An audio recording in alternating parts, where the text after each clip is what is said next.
자, 그런데 이번 논란이 지금까지 있었던 논란에 지금 그치지 않고 있습니다. 국민의힘 윤상현 의원이요, 오늘 김정숙 여사의 이 특검 법안을 발의했습니다. 윤 의원의 목소리 들어보시죠.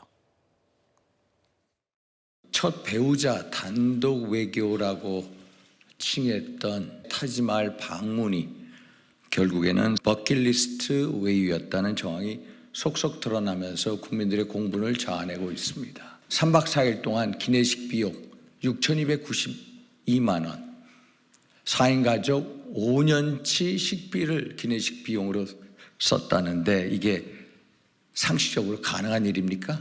명백한 혈세 낭비입니다. 실체 규명을 위해 김정숙 종합특검법을 발의합니다. 모든 국민은 법 앞에 예외일 수 없습니다.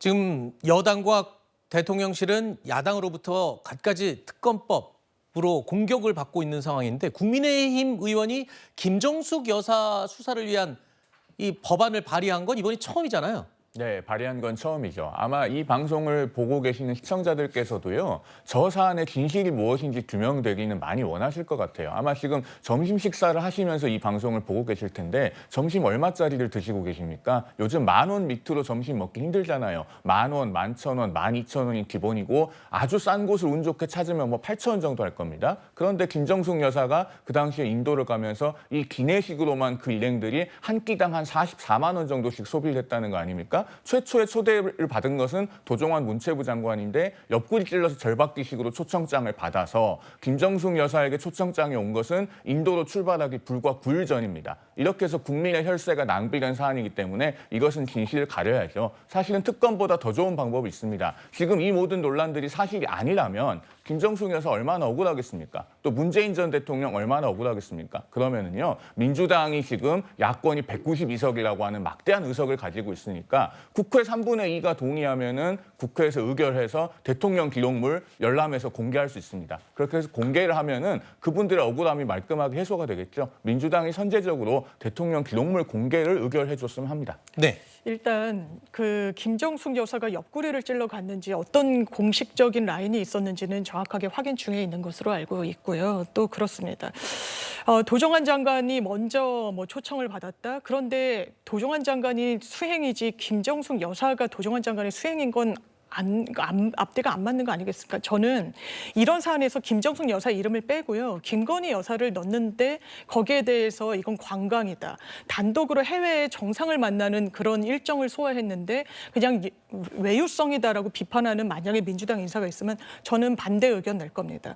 이걸 어떻게 돈으로만 환산하는 겁니까? 인도와의 어떤 관계가 있는 것이고, 물론 그 부분과 관련해서도요, 그렇다면 기내식이 상당히 금액이 과다한 거 아니냐. 물론 들여다볼 여지가 있으면 들여다봐야 되겠죠. 그런데 관련 기사 등을 찾아봐도 이 기내식이라는 게 일반 민항기의 기내식과는 좀 다르다는 겁니다. 왜냐하면 대통령 전용기니까요. 그렇기 때문에 어떤 식사 제공량도 한 2배 정도를 물량을 비축한다는 이런 이야기도 있고요. 그리고 어떤 식사를 이제 선택하게 하는 데 있어서도 그 부분이 맛있는 걸 주려고 하는 게 아닙니다. 이런 식중독 위험 같은 걸 분산하기 위한 그런 데 수반되는 비용인 측면도 있는 거예요. 그리고 저는 국민의힘에서 특검 이야기를 하는 게 이준석 대표도 이야기했지만 상당히 전략적으로 이게 맞는 방향인지 의문입니다. 김건희 여사 특검법 대통령께서 거부하셨죠.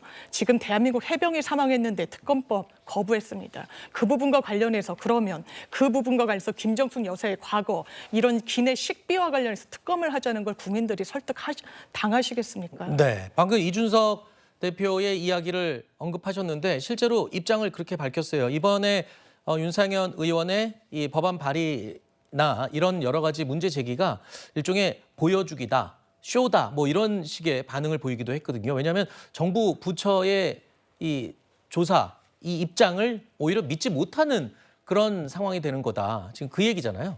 이준석 대표는 뭐 지금 야당이니까 그렇게 주장할 수 있겠죠. 제가 장 부위원장 말씀에 조금만 반론을 드리면은 아까 민항기 말씀하셨는데 말씀 잘하셨습니다. 2002년 5월에요. 그 김대중 대통령의 배우자였던 이호 여사가 유엔 아동특별총회에 참석을 합니다. 거기에서 임시 의장을 맡았는데요. 그 당시에 이분은 특별수행원이 아니었고 대한민국 대표단의 공식적인 수석 대표였습니다. 그랬는데도요, 전용기 안 타고 민항기 타고 갔습니다. 그 사례를 생각해 보면은 이 김정숙 여사의 인도 방문이 얼마나 문제되는 사안인지 잘 아실 수 있을 겁니다. 알겠습니다. 자, 이 논란은 지난 주말에 시작돼서 이번 주 내내 계속 논란으로 이어질 것 같습니다. 지켜보도록 하고요. 민주당 지금 이 사안 말고도 굉장히 논란이 되는 주제가 많죠. 민주당은 지난 주말에 거리로 향했습니다. 대규모 장애 집회를 열었는데요. 이 대표의 목소리를 들어보시죠. 투표로 심판했음에도 승복하지 못한다면 이제 국민들이 힘으로 그 책임을 물어야 합니다. 왜 국회에서 일하지 않고 길바닥으로 나오느냐고 말합니다. 국회에서 일하려고 하지만 모든 것을 대통령이 거부합니다. 국회의 권능과 존재를 부정합니다. 당연히 해야 될 특검을 거부합니다. 이제 국회에서 제도 내에서만 싸우기에는 힘듭니다. 밖에서 함께 싸우겠습니다.